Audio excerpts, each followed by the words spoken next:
Buen día a todos, ¿cómo están?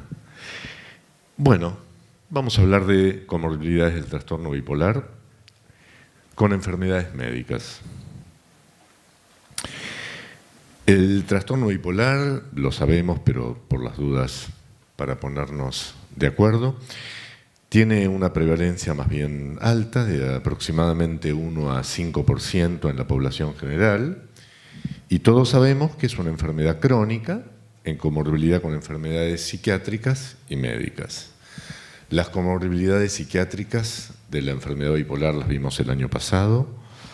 Las más importantes son abuso de sustancias, ansiedad y pánico, pero reconocemos siempre otras comorbilidades como personalidad fronteriza, fobia social, estrés postraumático, desórdenes de alimentación, alteración del control de los impulsos, lo que dijo recién Emilia Suárez, déficit de atención, desorden de hiperactividad y desorden de Tourette. Las comorbilidades médicas, hoy las vamos a ver con la doctora Mariel Greco también, son migraña, patología tiroidea, síndrome metabólico y obesidad, que van asociadas, diabetes tipo 2 y lo que vamos a profundizar, que es la patología cardiovascular. Fíjense que existe casi 3 veces más riesgos de enfermedad cardiovascular en pacientes bipolares que en la población general. La comorbilidad cardiovascular ha sido documentada durante más de 70 años, es decir, no es una novedad, y ya fue documentada antes del advenimiento de los antipsicóticos atípicos y también del uso de otros psicofármacos como el litio y los antidepresivos tricíclicos. Es decir, no podemos decir que la patología cardiovascular en la bipolaridad esté asociada únicamente al uso de psicofármacos y su riesgo de síndrome metabólico. Hay hallazgos a favor de una relación intrínseca entre riesgo cardiovascular y bipolaridad. Después vamos a ver algunos factores extrínsecos a la enfermedad.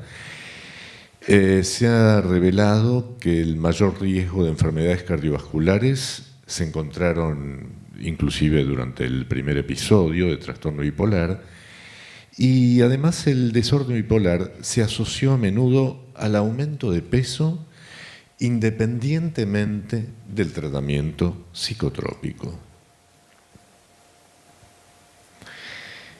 Por supuesto que la comorbilidad de desorden bipolar con obesidad, que es por donde vamos a empezar hoy esta comunicación, tiene un efecto negativo en el curso y en el pronóstico a largo plazo de la enfermedad bipolar, con mayor número de depresiones de por vida y episodios maníacos más severos y difíciles de tratar.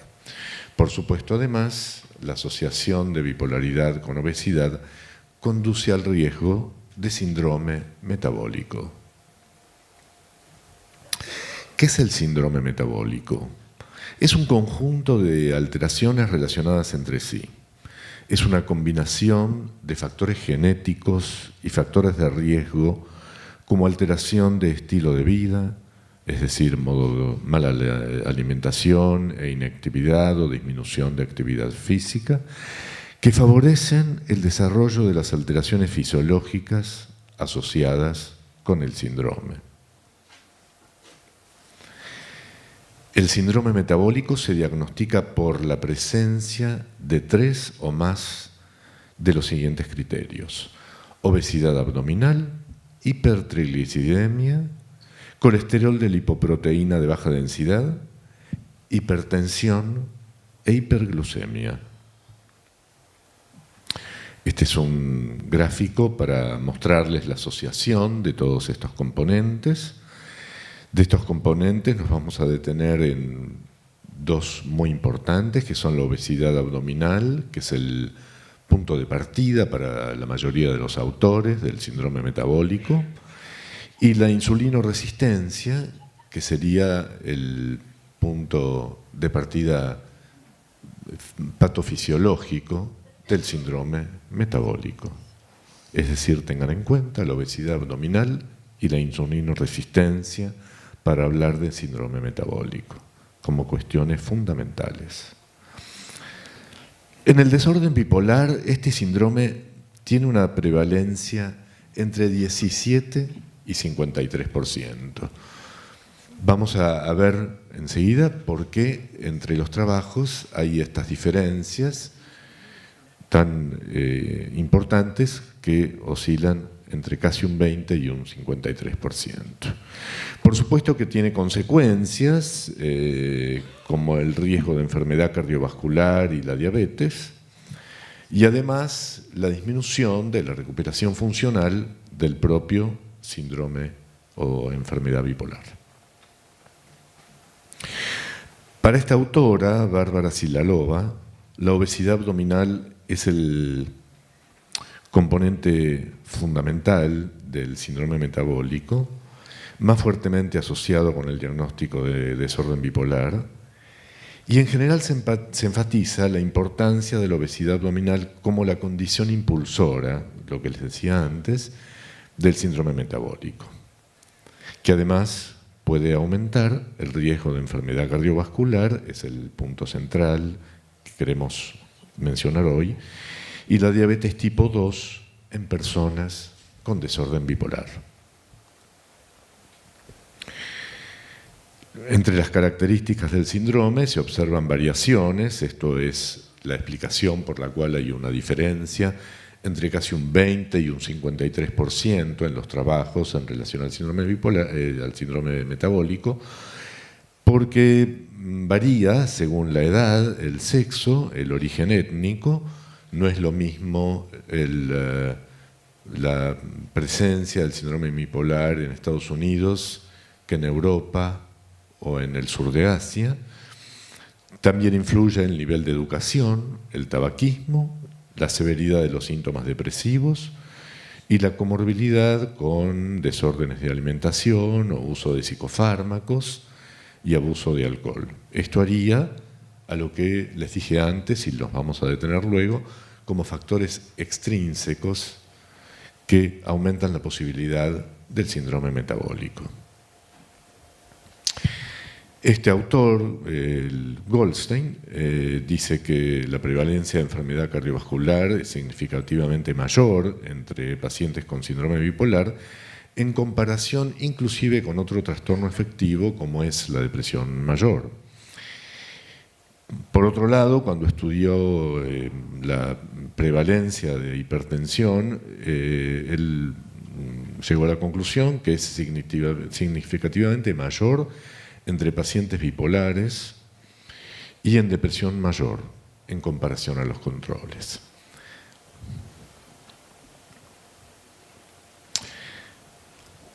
Vamos a hablar de los factores intrínsecos de la fisiopatología del síndrome metabólico.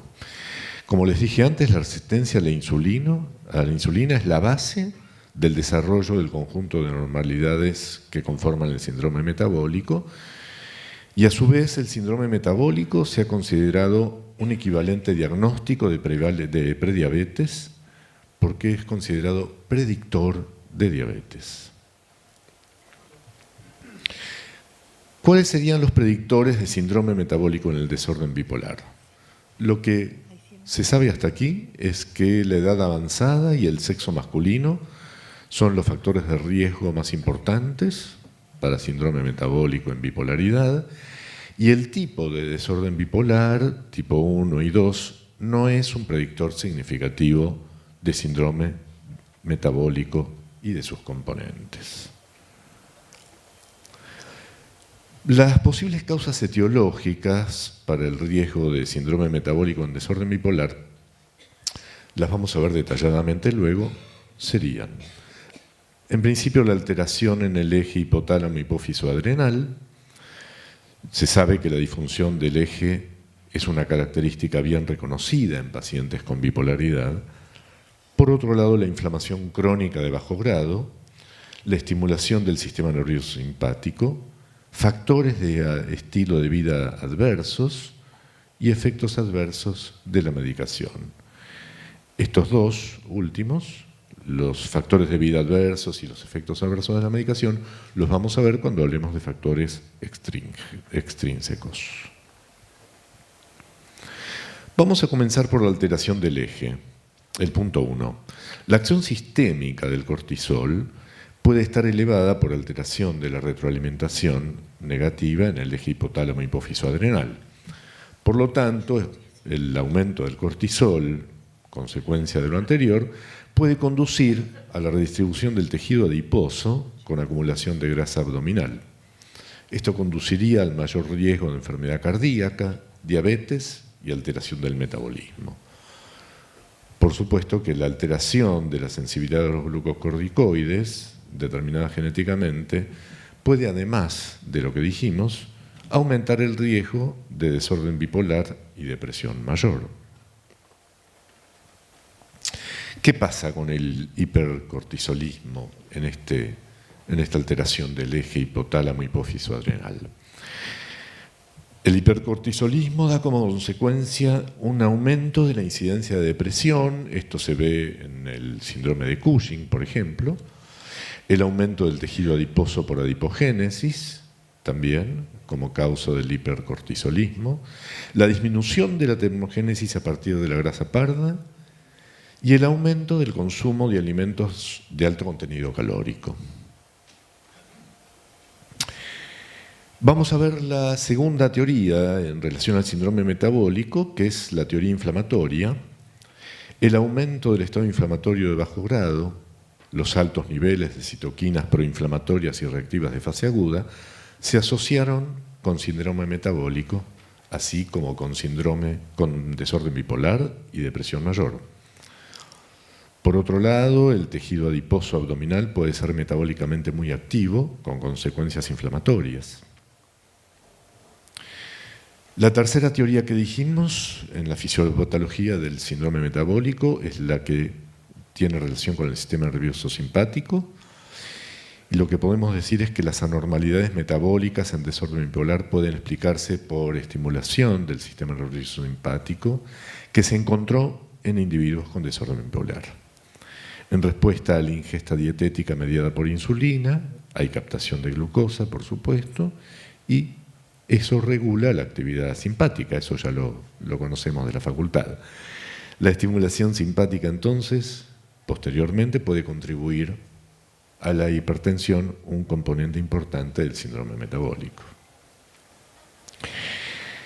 ¿Cuáles son los factores de riesgo extrínsecos del síndrome metabólico? Bueno, por ejemplo, la medicación.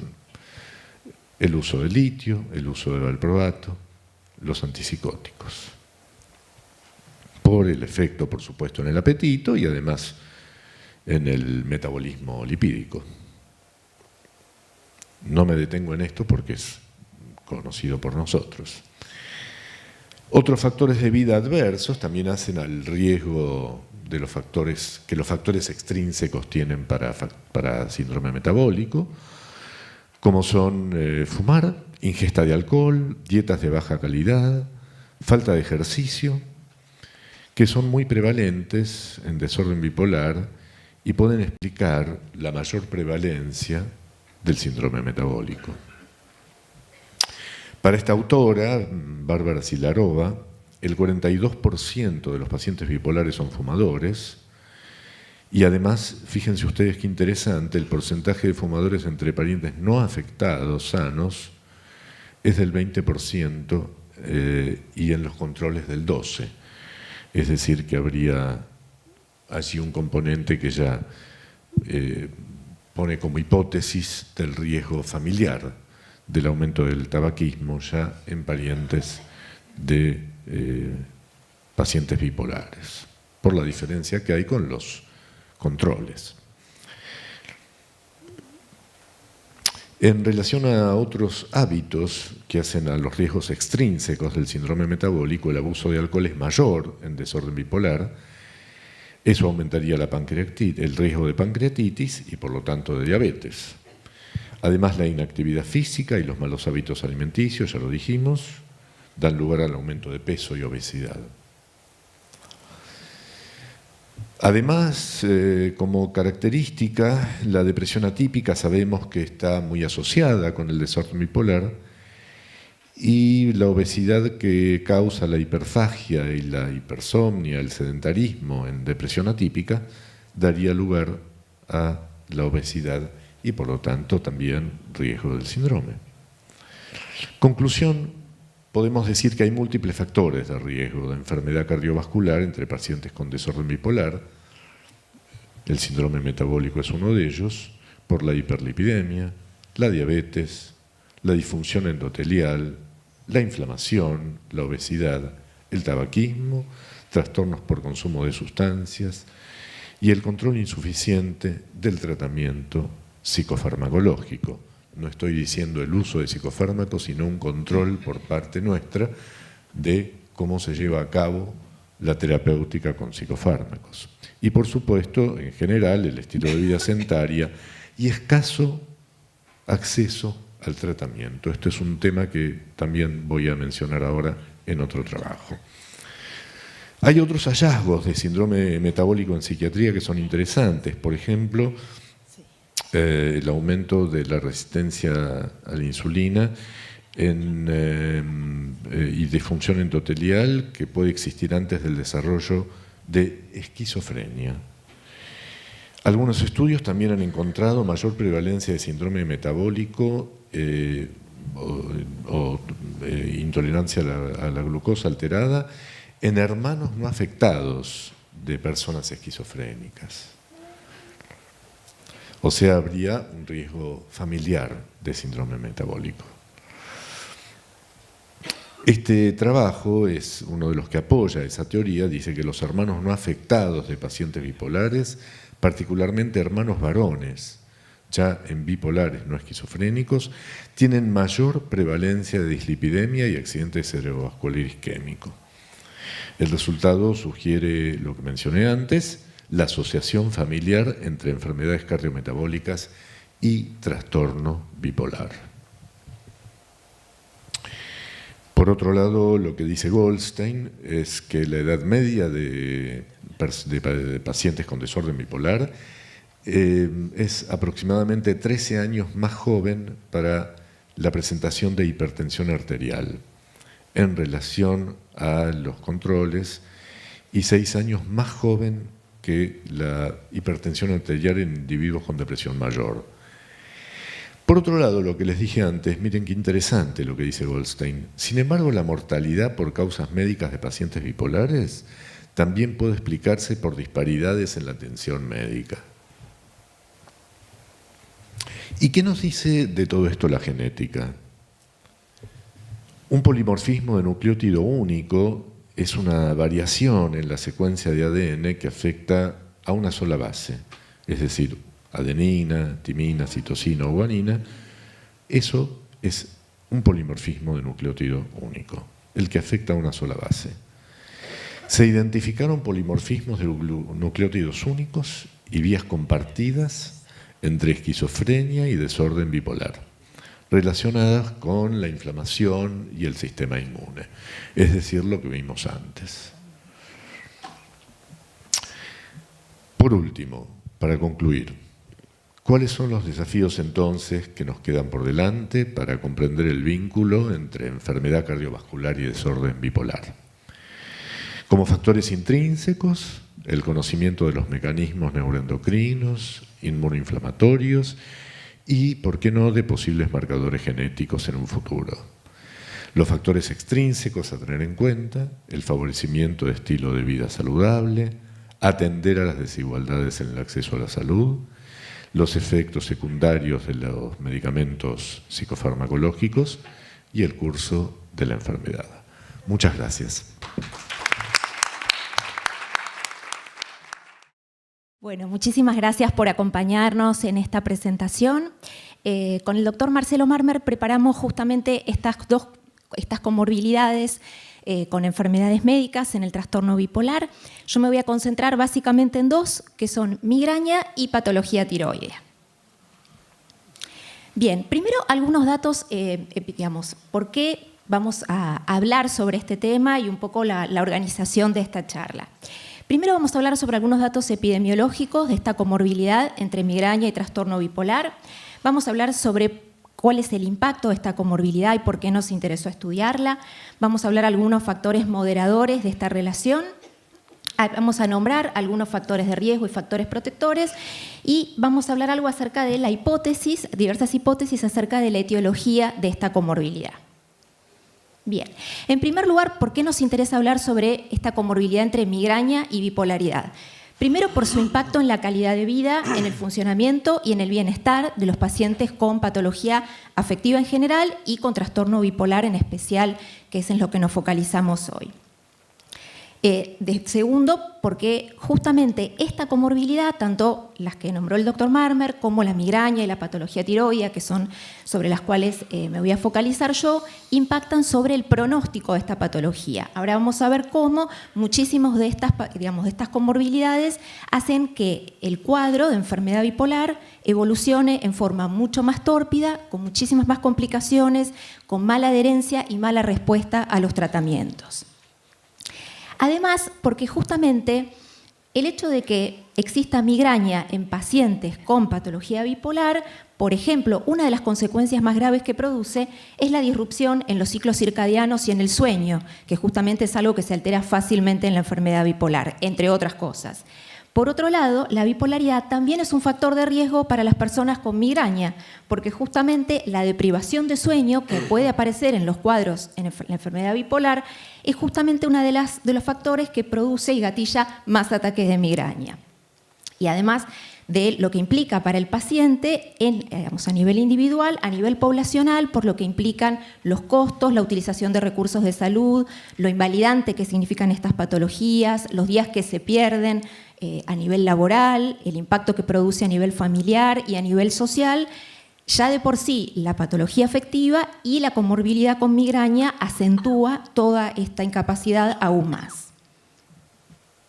Bien, solamente para recordarlo, la migraña se define, o una de las maneras de definir la migraña, de acuerdo a uno de los consensos que estudia cómo definir y detectar y diagnosticar migraña, lo define como un tipo de cefalea recurrente, cíclica, de curso crónico, cuyos episodios pueden durar entre alrededor de 4 y 72 horas, de tipo pulsátil, a veces puede tener una localización unilateral y suele estar asociada a otras disfunciones como náuseas, vómitos, fotofobia, fonofobia. Puede estar acentuada por actividad física o por la actividad de rutina y puede aparecer asociada o no a un fenómeno que es el aura. La migraña en la población general, fíjense que tiene más o menos, de acuerdo a los estudios, obviamente difiere muchísimo la prevalencia de acuerdo al estudio que tomemos, pero en general, esta prevalencia en la población general suele ser entre 9 y hasta un 15%. Pero fíjense que la prevalencia de migraña en pacientes con trastorno bipolar, ahora lo vamos a ver más específicamente, puede ser desde el 16% hasta el 54%. Es decir, que es muchísimo lo que se incrementa el riesgo en los pacientes con patología bipolar de padecer migraña. Lo que sí me gustaría aclarar es que es muy importante el tipo de herramientas que utilizamos para diagnosticarlas, porque muchas veces, de acuerdo al artículo que nosotros tomamos, y es un poco también lo que me pasó a mí haciendo esta búsqueda, esta investigación, de acuerdo a la herramienta que nosotros tomemos, ya sea si es el autorreporte o si utilizamos los criterios y los consensos de la Asociación Americana para diagnosticar migraña, vamos a ver que la prevalencia varía. Bien, en la migraña, con pacientes que tienen migraña, fíjense que esta es toda la gama de trastornos psiquiátricos que pueden aparecer en personas con cuadros migrañosos. Desde depresión unipolar, trastorno bipolar en sus dos formas, trastorno bipolar 1 y 2, trastornos de ansiedad, alta tasa de suicidios, trastornos somatomorfos, trastornos en el control de los impulsos, trastornos en la conducta alimentaria y abuso de sustancias. Particularmente a nosotros nos interesa esta comorbilidad con la patología afectiva y lo que se ha visto es que en pacientes con migraña los trastornos más prevalentes son las patologías afectivas. Dentro de ellas la depresión unipolar y el trastorno bipolar. La más frecuente es sin duda el trastorno, como primera, la depresión unipolar. Pero luego, en segunda importancia, aparece el trastorno bipolar y dentro de ellas el trastorno bipolar 2, que tiene una correlación muchísimo más alta que el trastorno bipolar 1. Algunas cuestiones en cuanto al género. De por sí la migraña es muchísimo más frecuente en mujeres, en la población general, hasta un 21,9%, que en hombres, cuya prevalencia puede llegar hasta el 16,1%. Pero, sin embargo, fíjense que hay dos estudios en los cuales justamente hay algunos autores que ven que la relación hombre-mujer es muchísimo más frecuente, sobre todo para la migraña con aura y en algunos casos para la migraña sin aura. Y otros autores que reportan una prevalencia en los sexos igual para la comorbilidad entre migraña y trastorno bipolar. Sin embargo, son muchos más los autores que reportan una mayor comorbilidad de migraña y trastorno bipolar en el sexo femenino. Esta comorbilidad, además de que está mucho más presente en mujeres, además se ha visto que se asocia a una mayor frecuencia de trastorno bipolar tipo 2 en aquellos pacientes que tienen comorbilidad de migraña y trastorno bipolar. Esas mismas personas también tienen mayor prevalencia de trastornos de ansiedad, ahora vamos a ver cuáles, y mayor frecuencia de intentos de suicidio. También existe, hay casos reportados, por supuesto, de migraña en hombres con trastorno bipolar y lo que se ha visto en estos casos, la particularidad que tienen es que los hombres con trastorno bipolar tienen mayor frecuencia y una mayor asociación con episodios mixtos. En todos los casos, tanto en hombres como en mujeres, en general la edad de consulta es más temprana cuando existe esta comorbilidad que cuando se encuentra el trastorno bipolar solo. Otra cosa que es importante a tener en cuenta es las características a veces de la migraña. La migraña puede adoptar distintas formas, puede presentarse con o sin aura. El aura es un fenómeno que se caracteriza por la presencia de alteraciones visuales, sensaciones de entumecimiento, parestesias, debilidad o incluso alteraciones transitorias en el pensamiento, en el lenguaje, con algún mínimo retardo psicomotor transitorio. La migraña con aura, por ejemplo, es muchísimo más frecuente en el trastorno depresivo mayor. Pero algunos autores reportan que hay mayor prevalencia de migraña sin aura en trastorno bipolar. Otros autores reportan una mayor prevalencia de migraña con aura en trastorno bipolar. Bien, hay algunos rasgos de carácter que se asocian muchísimo con esta comorbilidad de migraña y trastorno bipolar. Sobre todo lo que es el temperamento ciclotímico y el abuso de sustancias. Existe una asociación bastante importante entre estos rasgos de carácter y el abuso de sustancias y pacientes que tienen esta comorbilidad o que presentan esta comorbilidad.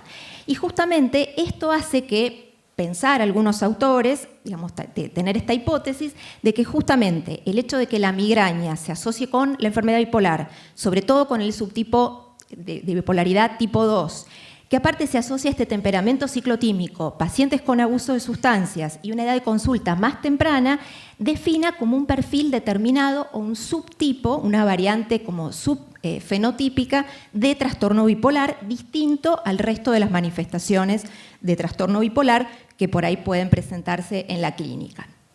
Además, recordemos que existe un patrón familiar. Se ha visto que pacientes con diagnóstico de trastorno bipolar tipo 1 o con diagnóstico de trastorno bipolar y migraña, que presentan esa comorbilidad, en su familia, parientes cercanos presentan también o esta comorbilidad o mayor tasa de familiares tanto con trastorno bipolar o con cuadros migrañosos.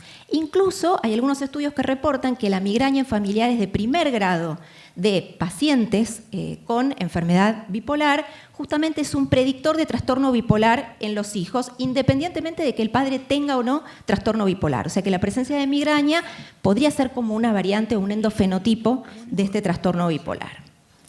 Bien, ¿cómo vemos nosotros este impacto o qué factores vemos nosotros que se asocian en esta comorbilidad de migraña y trastorno bipolar? En estas personas con esta comorbilidad, la edad de inicio del trastorno bipolar es muchísimo más temprana, o sea, aparece más tempranamente. Y si además se asocia a trastorno de ansiedad, que en general el trastorno de ansiedad tiene una alta asociación con esta comorbilidad, incluso es más temprana todavía la edad de aparición. Fíjense, el estudio de Fassmer en 2001 reporta que la edad media de aparición del trastorno de ansiedad puede ser a los 14 años. Alrededor de los 23, más o menos como edad media, la aparición de migraña, y recién a los 26 el trastorno bipolar. O sea que se irían manifestando trastorno de ansiedad, migraña, previamente a la patología afectiva. Y los trastornos de ansiedad que más se han relacionado son los ataques de pánico, trastorno de ansiedad generalizada, TOC y fobia social. Sin embargo, el que por lejos gana en frecuencia son los ataques de pánico. Y se piensa que justamente esta ansiedad o los ataques de pánico serían una dimensión fundamental dentro de este subfenotipo, de esta variante subfenotípica de trastorno de ansiedad y migraña. Además, este tipo de pacientes presenta un curso y una frecuencia de episodios depresivos muy distinta al patrón habitual que se ve en el trastorno bipolar. Sobre todo, se ven con mucha mayor frecuencia episodios depresivos más graves y muchas veces con características atípicas. Y además, mucho más frecuente la presencia de ciclado rápido, que recordemos brevemente que el ciclado rápido tiene peor pronóstico, genera mayor incapacidad, está asociado a un mayor número de intentos de suicidio, es más común en el género femenino, se asocia muchísimo más al uso de antidepresivos, además predominan en este cuadro episodios depresivos, se asocia al trastorno bipolar tipo 2 y se asocia también a una edad de comienzo más temprana y a la otra comorbilidad que vamos a comentar hoy, que es el hipotiroidismo. Los pacientes con comorbilidad de trastorno bipolar y migraña además tienen, como dijimos, más frecuencia, síntomas de uso y abuso de alcohol, y además tienen se asocia una respuesta más pobre muchas veces al uso de litio del tratamiento antidepresivo. Esto sumado a la mayor tasa de índice de suicidio, sumado a todo lo que comentamos antes, produce un gran impacto en la esfera psicosocial. Algunos factores de riesgo y algunos factores protectores para esta comorbilidad. Algunos autores reportan que el temperamento, por ejemplo, llamado, si tomamos la escala Big Five, la escala NEO, ¿sí? La escala temperamental de los 5 constructos, factores como, por ejemplo, el neuroticismo, o sea, la tendencia a experimentar situaciones con mayor estrés y de tener este temperamento con sentimientos más negativos en cuanto a la afectividad, son factores de riesgo. Experiencias tempranas, traumáticas, como abuso físico, emocional, abandono, abuso sexual en edad temprana, todas ellas constituyen factores de riesgo para esta asociación. Y factores protectores serían un temperamento, al revés, extrovertido, y algunos autores encuentran que un estilo de afrontamiento con estilos y recursos mucho más adaptativos y con un soporte familiar mejor y además con lo que se llama una mejor adaptabilidad en la familia, hace que se reduzca el estrés y que justamente eso mejore esta sintomatología o no aparezca. Además, se ha visto como factores moderadores la edad, la asociación con el dolor. Se piensa que estas personas que tienen esta comorbilidad tienen un incremento en la autopercepción del dolor y eso hace que además influya negativamente en la adherencia a los tratamientos. El número de episodios depresivos y la susceptibilidad a tratamiento con antidepresivos son otros factores moderadores.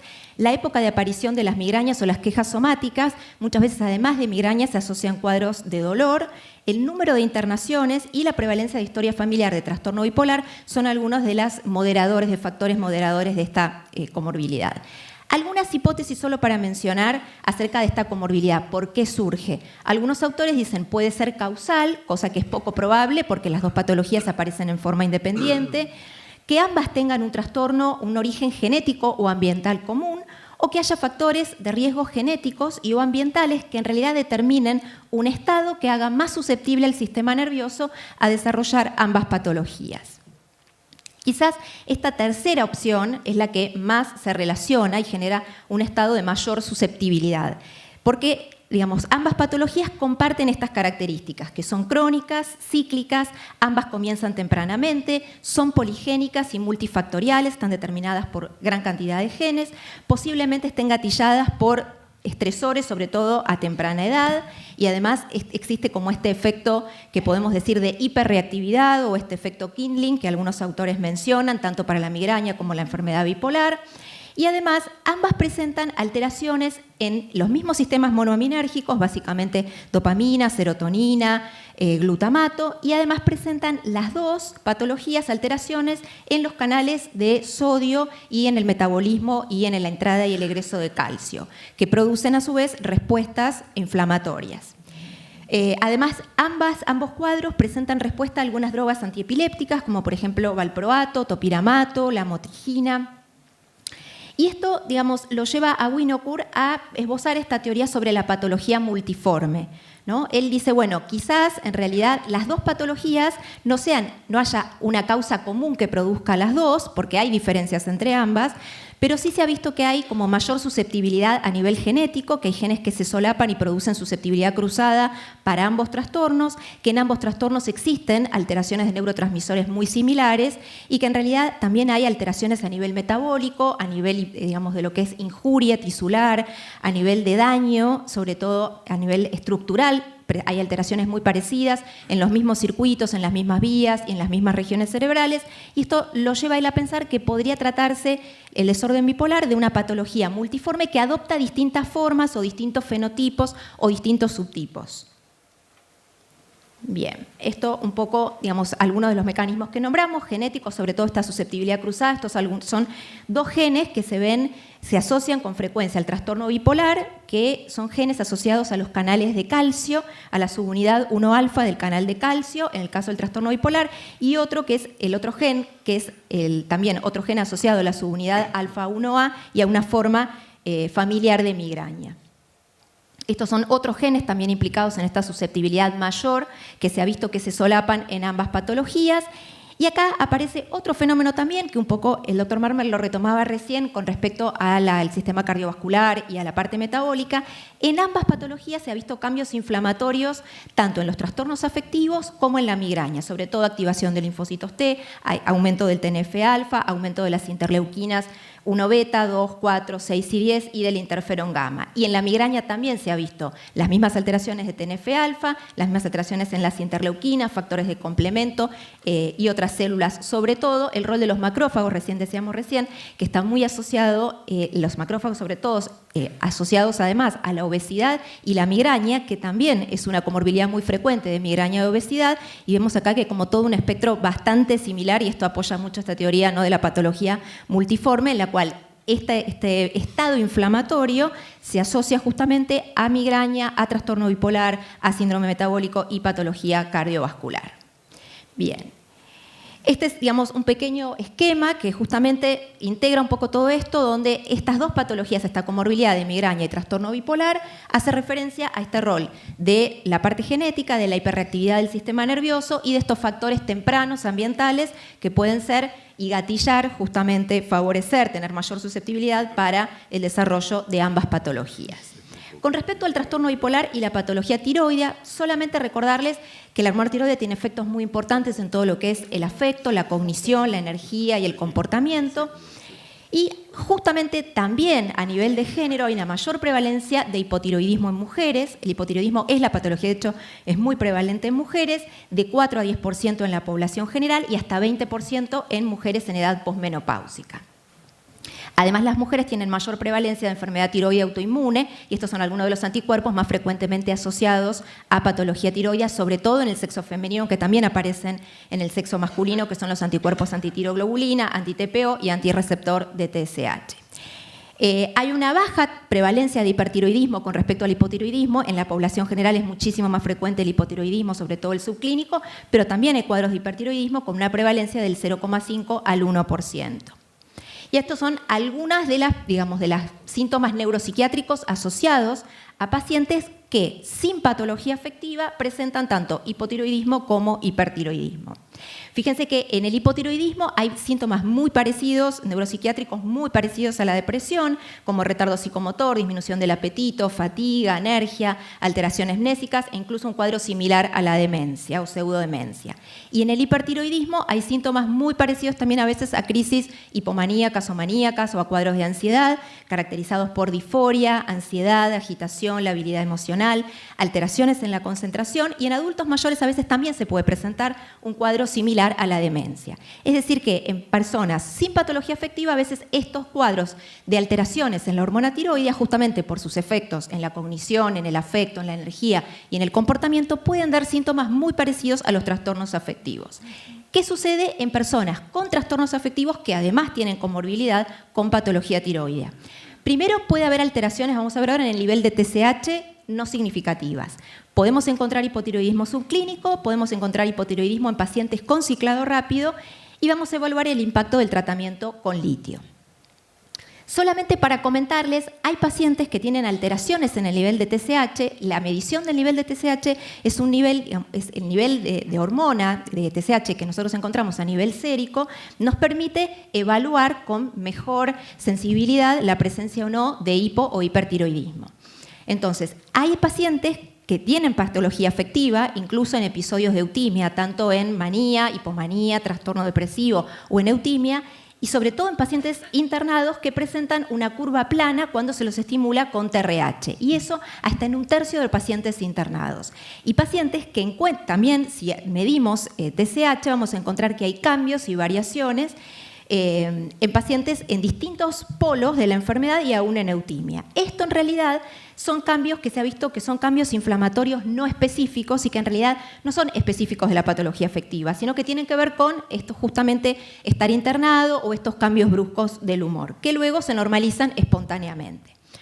Por otro lado, sí hay una alta tasa y una gran comorbilidad de hipotiroidismo subclínico asociado con patología bipolar.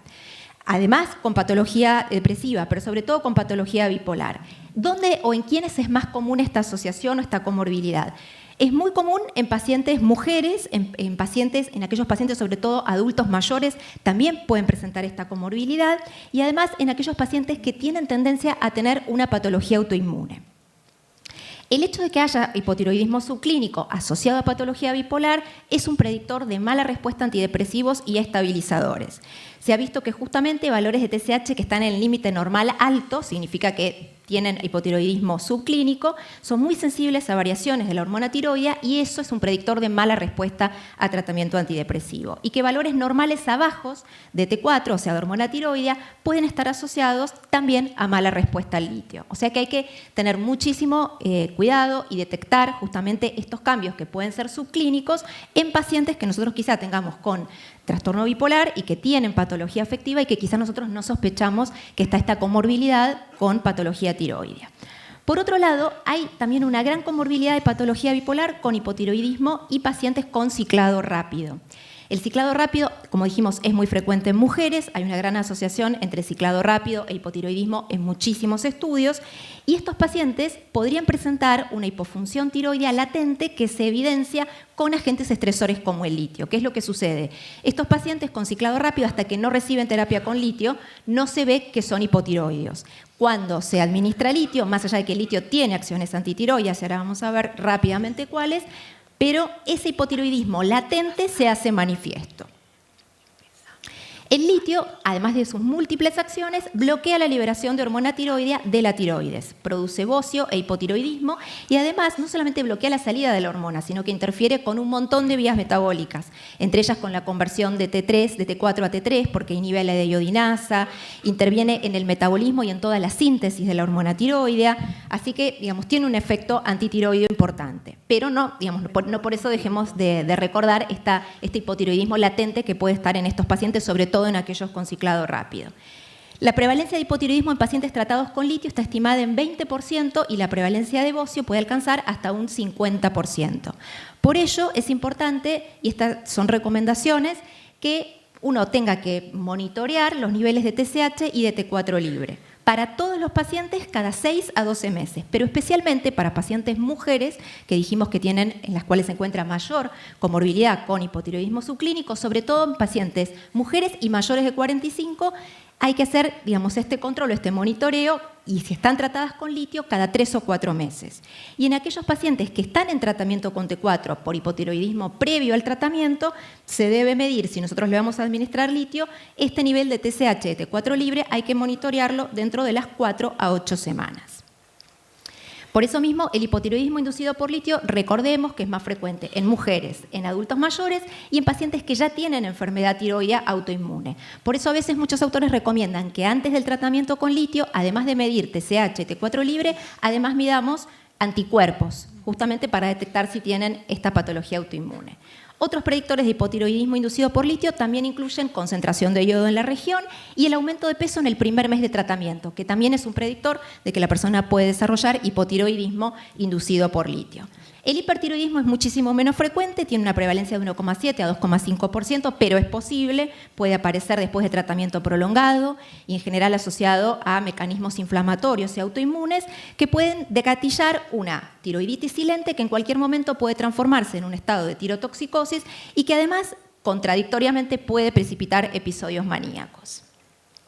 Solamente para recordarles algunas interacciones a tener en cuenta, que hay fármacos que activan el citocromo P450 y que aumentan el clearance de hormona tiroidea, sobre todo carbamazepina y oxcarbazepina, que son fármacos que nosotros damos habitualmente en patología bipolar. Y además, sobre todo, si el paciente es hipotiroideo, está en tratamiento con T4, mucho más todavía habría que ajustar la dosis si nosotros además estamos administrando conjuntamente carbamazepina y oxcarbazepina. La quetiapina en algunos reportes aparece asociada a hipotiroidismo, valproato y la motrigina aparentemente no hay tantos reportes, y otros agentes, recordemos, que pueden, glucocorticoides, agentes dopaminérgicos, inmunomoduladores y antineoplásicos, pueden suprimir la secreción de TSH. Solamente lo último, ya para ir concluyendo, el tratamiento con hormona tiroidea a veces puede resultar, o podemos emplearlo como coadyuvante para optimizar el tratamiento en aquellas personas que no responden o que tienen respuesta parcial a antidepresivos. Sobre todo el uso de T3 se ha visto asociado a tricíclicos y a inhibidores de la recaptación de serotonina. Se ha visto una respuesta diferencial en cuanto a género, con mejor respuesta en mujeres que en hombres. Y también a veces se puede utilizar para tratar y optimizar respuesta con estabilizadores del ánimo. Pero recordemos que si lo vamos a utilizar, tengamos en cuenta estas consideraciones que dijimos recién.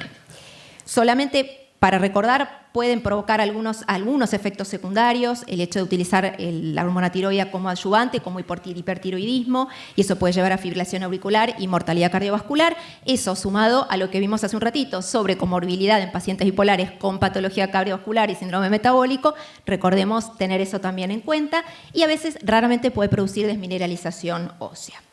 Bien, para concluir un poco e ir cerrando, todas las comorbilidades que fuimos viendo, tanto el síndrome metabólico, la patología cardiovascular, diabetes, enfermedad o patología tiroidea y comorbilidades como la migraña, todas estas comorbilidades con patologías clínicas pueden empeorar el pronóstico del trastorno bipolar y aparte empeoran el pronóstico de esa patología clínica. Es posible que exista un estadio o un estado de mayor susceptibilidad para el desarrollo de estas patologías y para el desarrollo del trastorno bipolar.